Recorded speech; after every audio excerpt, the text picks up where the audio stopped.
G'day everyone, welcome back to another edition of Guvs Hero Review videos. Today we are going to check out another of the seasonal summer heroes.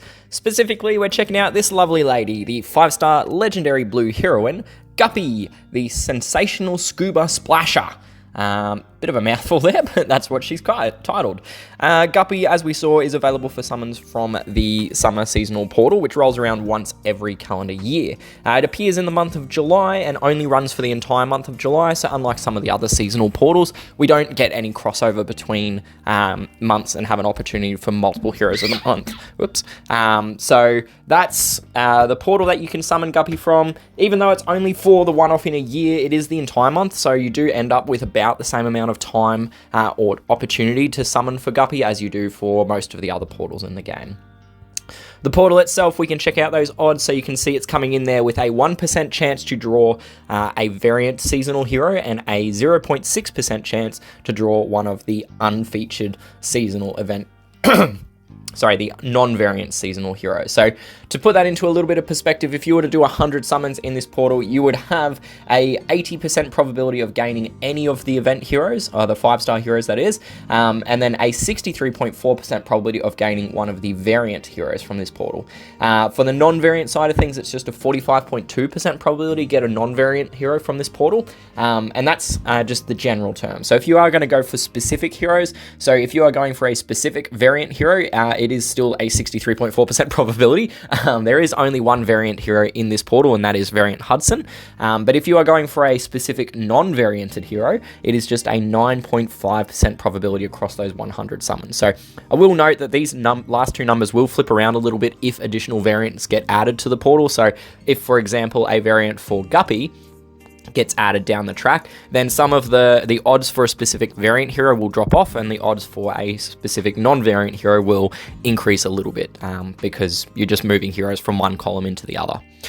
Guppy herself, I forgot to mention this, she is in the game for a little while now. So she was added in the second appearance of the Water Fight event, the summer seasonal event, in July 2022. So the first time around was in July 21, where we saw Hudson, Hanalei, Delphine, Lana, and Finley added to the game. A year later in July 22, we got Guppy and Wade added, and then the following year in July 23, variant Hudson was added, and the portal odds were jimmied around a little bit. So that's the history. We haven't had anything in 24 this year, which is unfortunate, so the odds and everything is exactly the same as it was last year.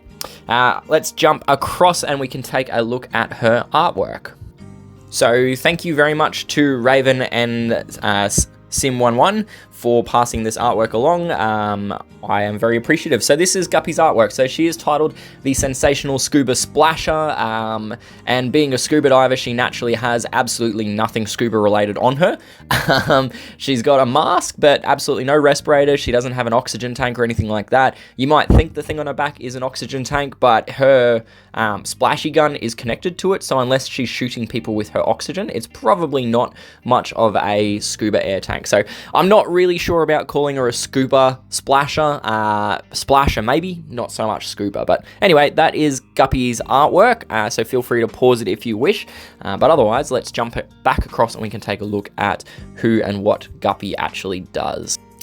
So, continuing to have a bit more of a look at her card, we can see she is a member of the Water Fight family, which means she is granted a 10% chance to trigger the Soothing Waves effect. This Soothing Waves effect will grant all allies 13% healing immediately. So two things to note with this. Number one, it is percentage based, and it's percentage based of the recipient. So a hero with a higher base HP stat will get a higher number of HP points returned, but everyone will still get 13%. It is also, I should say, affected by healing nodes and healing buffs and that sort of thing, or ailments as the case might be. So that can be increased or damped as well. The other thing to note with this is that it is inherent to every Water Fight family member. You don't need multiple copies of multiple heroes to trigger this effect. You can bring one hero along and they will have a 10% chance to cast the effect whenever they use their special skill. So, so yeah, that's a nice little bonus. Effectively, it can be free healing at a 10% trigger rate, so that's quite nice. The other part of it, the family bonus as well, you can see there is a stat bonus at the bottom there, so you are gaining a plus 3, 6, 9, or 12% defense bonus when you have 2, 3, 4, or 5 unique members of the family in a battle. So this one, unlike the Soothing Waves, you do need multiple heroes from the family in the fight, and they do have to be unique heroes. So you can't bring 2 copies of Guppy along to trigger it, you do need 2 different heroes, like combining her with Lana or Delphine as 2 different examples. On the personal side of things, Guppy comes in with 704 attack, 710 defense, and 1,443 HP. There's not really any skewing going on. It's roughly middle of the road. There's not really any skew going one way or the other. She's fairly well balanced. I will mention as well, her power comes in at 700. 700 is elevated compared to the OG Waterfight heroes who are down in the 680s range, but it is below the current newest heroes added to the game. So you've got heroes like Topaz with 742, or even the current Hero of the Month, Crypt, he comes in with 734. So there is a bit of a delta there between some of those older and newer heroes. All it means is that power is just a representation of their stat distribution. So the higher their power, the more stats they have distributed amongst the 3 attributes. So yeah, and it effectively is power creep on the stat line. Her charge speed is set to 38, which is slow. It is 12 tiles to charge her skill, or 6 ghosted tiles. It is 2 charge points inside the 12 bracket, so to get the speed break, you do just need a plus 5 speed improvement to get you to 43 speed. That can be very easily achieved in blue. You've got 2 5-star weapons that give a speed bonus. So you've got the Regalizer Magnum, which is a vanilla gun, and you've also got the Ice Breath Saw, which is a weapon of the month. Both of those give you a plus 9, and obviously 9 is greater than 5, so therefore, you can get that single break. The double break, however, needs to get up to speed 50, so it's a plus 12 improvement, and even if you were to combine a plus 9 weapon with the 2% charge generation node found on her emblem tree, you don't actually get across the line. You would actually need a plus 10 weapon, I believe, which simply just doesn't exist. So yeah, the speed node, it's not really relevant unless you are using a speed gun which has plus 4 as its attribute. So chances are not relevant at all because you can't get the single break with it on its own. In terms of her class, Guppy is a member of the Sentry class, which grants her the chance to armor up and gain 5% of her total HP as armor after receiving any form of damage. I'm not the biggest fan of this perk. I would be more of a fan if it was a bit more wide-ranging in its effect. Unfortunately, it is only a 5% armor for herself. There's no wider team implication, so you look at the medic talent, it gives a healing component to all allies, whereas the Sentry talent is just herself. The damage itself is also only once per turn, which is a bit of a shame because you can take 10 or 15 instances of damage and only 1 5% armor up that you will gain. So a little bit of a disappointing class compared to some of the other ones, but at the end of the day, it is still free armor for that single hero. So not completely useless as a talent. By way of an actual emblem path, I'll flip across to my roster and we can pull up another Sentry class hero. I personally would be going the attack path in order to enhance her damage output. So where are we? QRS. There we go. There's some Sentry class heroes. So I would be going the attack path in order to enhance her damage output, as I mentioned.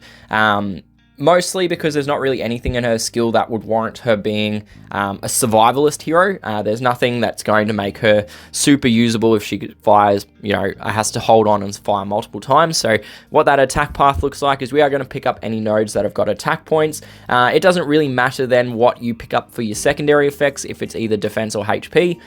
There is an equal argument to be made for either route. So personally, I tend to prefer defense points. It's just my personal preference, mostly because it makes better use of armor and minions because it reduces the damage that you take and hence they survive a little bit longer. So what that path looks like, let's follow it down. We are going to pick up each of the sides that's got attack nodes.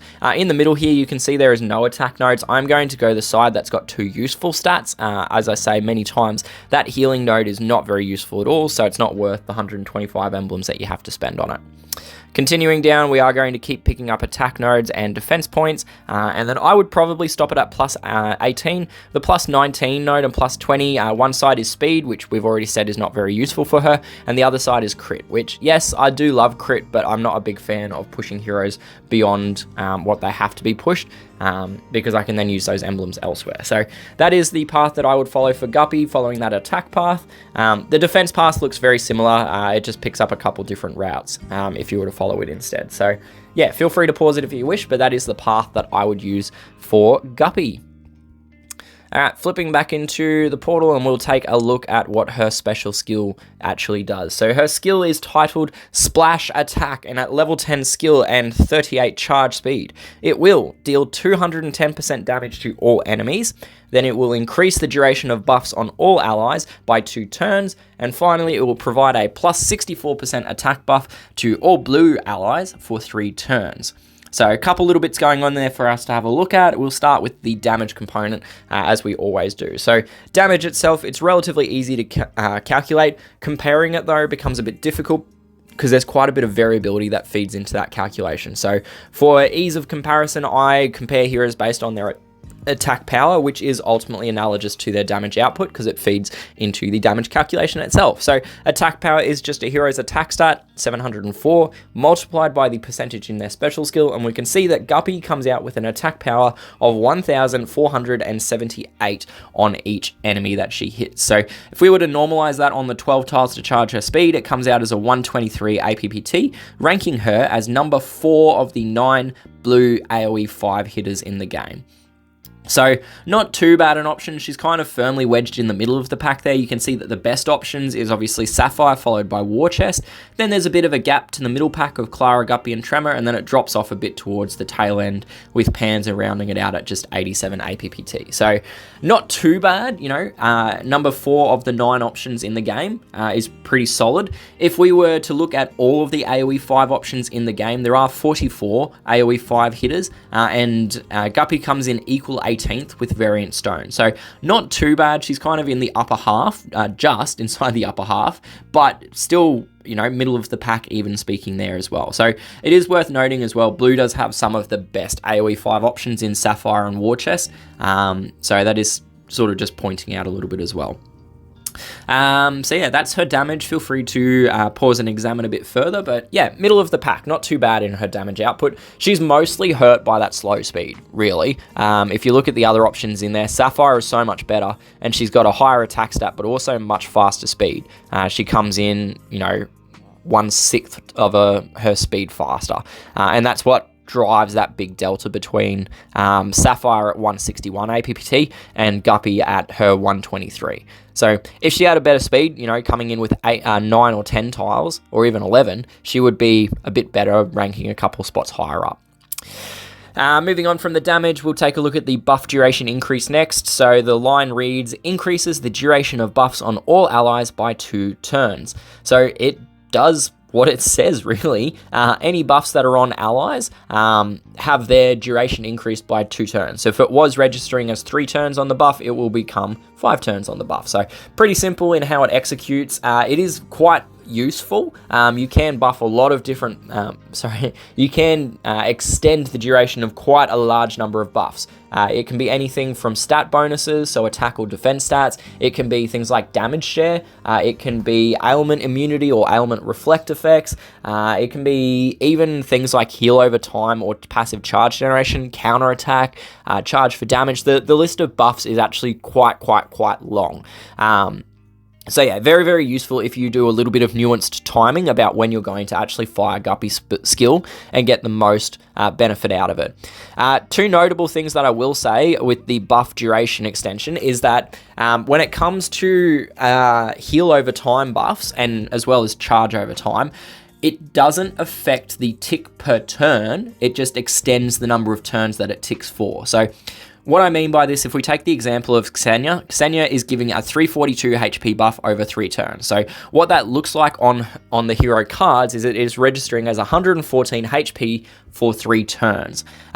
So what Guppy will do is she will extend it from being 114 for 3 turns and make it 114 for 5 turns, which comes out, instead of it being 342 HP over the 3 turns, it is 570 HP regenerated over 5 turns. So it is quite a useful effect for that sort of thing. It also applies to passive charge generation. You know, Senya generates charge per turn as well. It's the same effect. So the tick of charge per turn remains the same, and you just get a couple extra turns worth of tick out of it. So quite nice for those sort of things. Generally speaking though, if you have two heroes and you're looking at them, so if we take Guppy, Guppy does duration of buff increase, but there's another hero whose name is Delphine in this same portal. You can check out her review video as well, but she increases the duration of ailments on the enemies. So if you were to look at the two of them, generally speaking, ailments are actually more powerful than buffs in many situations, because ailments capture all of the things like charge control. So charge, insanity, you've got charge stop, silence, all of those things count as ailments. Those are very powerful ones, but also in terms of damage increase, ailments will increase damage more than their equivalent buff. So if we look at a defense debuff of minus 48%, that comes out as a damage increase of 240%. If we looked at a 48% attack buff, that's only a 170% damage increase. So even though they are the same magnitude, because of how the damage calculation runs, the ailment actually works out being more powerful in terms of its damage increase. So in saying that though, buff duration increase is still very powerful if, and this is the big if you apply a little bit of timing and coordination as to when you fire the effect. So obviously, if there are no buffs active, then firing Guppy is going to net you absolutely no benefit for the buffs that quite simply don't exist. So a lot of times it might be worth waiting a turn or two if you've got no buffs active to fire those buffs first and then fire Guppy afterwards. The final part of her skill is the attack buff to blue allies. So all blue allies get plus 64% attack for 3 turns. So immediately off the bat, there are a number of things that we can see. So number one, it is percentage based. Yeah, that's great, because it means that it does scale with hero levels, it scales with emblems, weapons, and even power creep into the future. So percentage-based buffs are vastly superior to static buffs, which you get on a number of the heroes in the game. 64% as well for 3 turns. It is pretty high. Typically, our attack buffs in the game are in the realms of 40 to 44%. That's sort of what we normally see. We do get those souped-up heroes that have the Berserk-style buff, so they go all the way up to 131%. So 64% is quite large. Genuinely, it is quite a large attack buff, and it does have a fairly notable increase in the damage output as well. The big downside though is that it is linked only to blue allies getting the buff. So it doesn't completely negate the usefulness, but what it does do is it restricts Guppy's usefulness as a hero to being as part of a blue stack of heroes. You can't really use her as part of an off-color hero setup because you lose effectively a third of her skill. You are very much limited to using her in a team with other blue heroes. So there is still a lot of opportunities for this. So obviously, a lot of players raid and do war hits with mono teams. Mono means you take all of the same color. So Guppy actually works fantastically with this because her attack buff in a mono blue team is applying to all 5 of your heroes. Similarly, if you drop down to a 4-1 like you often do for a war machine, you are still getting, 80% of your heroes getting that attack buff. 3-2 or 3-1-1 is probably the lowest I would go with Guppy. I wouldn't be looking at going any less than 3 blue heroes because then you're putting her into a minority stack rather than a majority stack. So for me, the best uses for Guppy would be as part of either a mono team or as a 4-1. 3-2 at the absolute worst, or 3-1-1 as the case may be, but a 3 blue stack is probably the lowest I would go for using her. So as much as the attack buff is really awesome, that drawback or that limitation to its effect does provide a lot of restrictiveness to where I would say Guppy has actual uses in the game. So yeah, 64% though is phenomenal. It's one of the better attack buffs that we have available to us. So overall, I do think that Guppy is probably actually one of the better options in this portal. She's not an absolutely amazing, fantastic hero. There just quite simply are none of those in this portal. The portal doesn't have any amazing heroes, but she is one of the better ones. She'd be what I would call a solid hero. She's got a lot of uses, predominantly as part of a blue stack, right? Because of that attack buff that's only applying to blue allies. We do see that her damage is middling. The buff duration can be very powerful if you time it right, but then also that attack buff is very powerful at the end there. So yeah, Guppy, very useful addition to a blue stack, where you might have 1, maybe 2 off-color heroes who can generate a lot of buffs for all allies. So that is probably her best uses. So for Guppy's grading, I'm going to give her a B grade for War and Raid Attack. As I said, I think she's a solid hero. You do have to use her as part of a blue stack. You can't really chuck her in as a singular hero. But yes, a fairly solid hero. Similarly for War Machines, I'm actually going to give her a B+ here. She does have quite a hefty attack stat. And because in War Machines, you are typically going to be bringing a fairly strong blue stack anyway, she can slot into that team quite nicely. And then the buff duration increase actually plays quite nicely as well, because it means that any of the buffs that you've got on some of your heroes, they are extended as well by 2 additional turns. So it gives you effectively, if we look at the example of Blunderbuss pops out a 195% attack buff for 3 turns. That stacks with the 64% that we get from Guppy's effect, I'll point out. But with the buff duration, we essentially get an additional 2 turns. So it goes from being a 3-turn effect from Blunderbuss to being a 5-turn effect, which is very powerful because it just gives you a little bit more time to work that board over before you've got to recharge and refire Blunderbuss a second time. So a B+ for War Machines. On the event side of things, I'm going to knock her down to a C grade. I don't think she's a very good eventing hero. Her damage is a bit too dispersed, not big enough. And then, yeah, the restrictiveness on who her effect applies to sort of limits her on that front. On the War and Raid defense side of things, I'm going to knock her down to a C-. She's not really a defensive hero, and because she's only giving the attack buff to blue enemies, it means that you are forced to have multiple blue heroes on your defense team if you're going to get full use out of her, which then means that you're open to a green color stack against you. Also, on top of that, the buff duration is going to be tantamount to useless because the defensive AI computer that the game uses that is very, very poor when it comes to nuanced timing of charging and firing heroes. So not a great defensive hero, unfortunately, so a C- there. In our 3 tournament settings, so we've got the Bloody Battle up front. This is the one where there is no healing. There's nothing really in her skill that creates her to be a good or a bad Bloody Battle hero, so I'm going to give her a B on attack and a C- on defense. Then in the buff booster side of things, she obviously extends the duration of buffs, which does give her some additional usability. She does also create buffs for all of her allies, or rather all of her blue allies, so there is a little bit of use there as well. So I'm going to bump her up to getting a B+ for buff booster attack and a C grade for buff booster defense. Finally, on the charge attack side of things, she does get a substantial speed improvement, right? She goes from being 38 slow up to 65 fast, which is quite a sizable speed improvement. So I'm going to give her a B+ for charge tournament attack and a C+ for charge tournament defense. So overall, that comes out as being a B grade for Guppy's overall attack grade and a C+ for her overall defense. A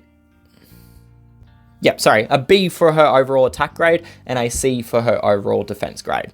And that pretty much concludes the content for this review of Guppy. As always, these are just my personal thoughts and opinions on these heroes. I do value your thoughts and feedback, so feel free to leave me a note in the comments section. I try to read and respond as much as possible. If you did enjoy the video and found it to be useful, feel free to like it, subscribe to the channel, have a look around. There's plenty more review videos and other PuzzleCombat stuff rolling around, so feel free to check that stuff out as well. Thank you once again for tuning in and joining me. I do hope I will see you again soon in another vid, but until then, good luck, stay safe, and happy gaming. Cheers, bye!